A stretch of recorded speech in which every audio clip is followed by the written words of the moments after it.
అందరికీ very good morning. ఈరోజు పొద్దున్నే పేపర్లో ఒక మంచి వార్త చూశాను. ఆంధ్రప్రదేశ్ లోకాయుక్తగా హైకోర్టు మాజీ న్యాయమూర్తి జస్టిస్ మల్లికార్జునుని ఆంధ్రప్రదేశ్ రాష్ట్ర ప్రభుత్వం ఎంపిక చేసింది. ఇంకా అధికారికంగా ప్రకటన వెలువడాల్సి ఉంది. 378 కోట్ల రూపాయల స్కిల్ కుంభకోణంలో రాజమండ్రి సెంట్రల్ జైల్లో 53 రోజుల పాటు రిమాండ్ ఖైదీగా ఉన్నటువంటి ఇప్పటి ముఖ్యమంత్రి చంద్రబాబు నాయుడు గారిని న్యాయశాస్త్రంలో పుస్తకాలన్నీ అవపోసన పట్టి చరిత్రలో ఎన్నడూ లేని విధంగా సుదీర్ఘమైనటువంటి ఒక ఆర్డర్ ద్వారా బెయిల్ ఇచ్చి ఇప్పటి ముఖ్యమంత్రి గారిని జైలు గోడాల నుంచి విముక్తుని చేసినటువంటి జస్టిస్ మల్లికార్జున గారికి దక్కిన అపూర్వమైనటువంటి గౌరవం అని అనుకోవాలి.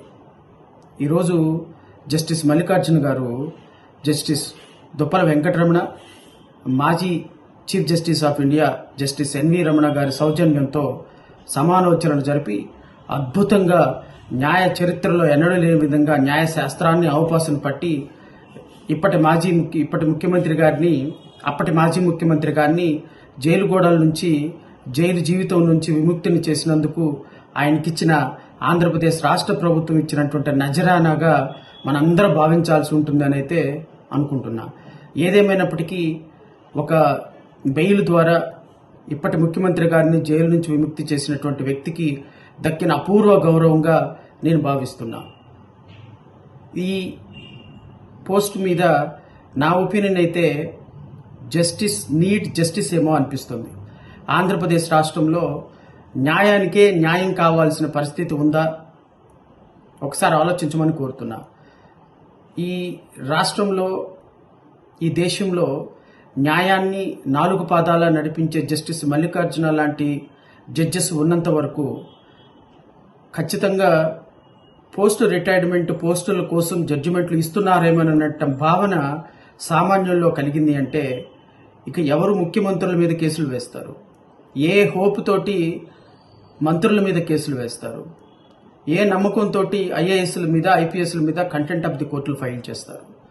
ఒకసారి రాష్ట్ర ప్రజలు, మేధావులు, న్యాయవాదులు, సమాజ స్వరూపం బాగుండాలనుకునే వారందరూ కూడా ఆలోచించమని కోరుతున్నా. న్యాయం కోసం సామాన్యుడు కోర్టు మెట్లెక్కేది అవతల పక్క వ్యక్తి ఎంత గొప్పవాడైనా తమకు న్యాయం జరుగుతుంది అని.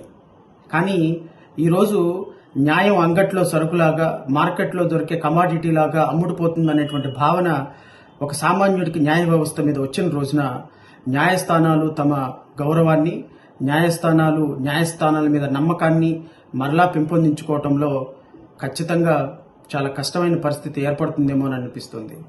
న్యాయమూర్తులు రిటైర్మెంట్ పోస్టుల కోసం ముఖ్యమంత్రులకి బెయిల్స్ ఇవ్వటం, ముఖ్యమంత్రుల మీద కేసులు కొట్టేయటం, కొంతమంది సుప్రీంకోర్టుకి ఎలివేషన్కి వెళ్ళాలి అనేటువంటి ఉద్దేశంతో కేసులు కొట్టేస్తుంటాం. ఇవన్నీ కూడా ఖచ్చితంగా న్యాయ వ్యవస్థలో ఒక దుర్మార్గపు ఒక వ్యవస్థని సామాన్యుల్లో క్రియేట్ చేస్తున్నాయి. ఏదేమైనప్పటికీ జస్టిస్ కానీ జస్టిస్ చేసేవాళ్ళకి జస్టిస్ జరుగుతూనే ఉంది. ఏదేమైనప్పటికీ మరి 53 రోజుల పాటు సుదీర్ఘమైనటువంటి రాజమండ్రి సెంట్రల్ జైల్లో ఉన్నటువంటి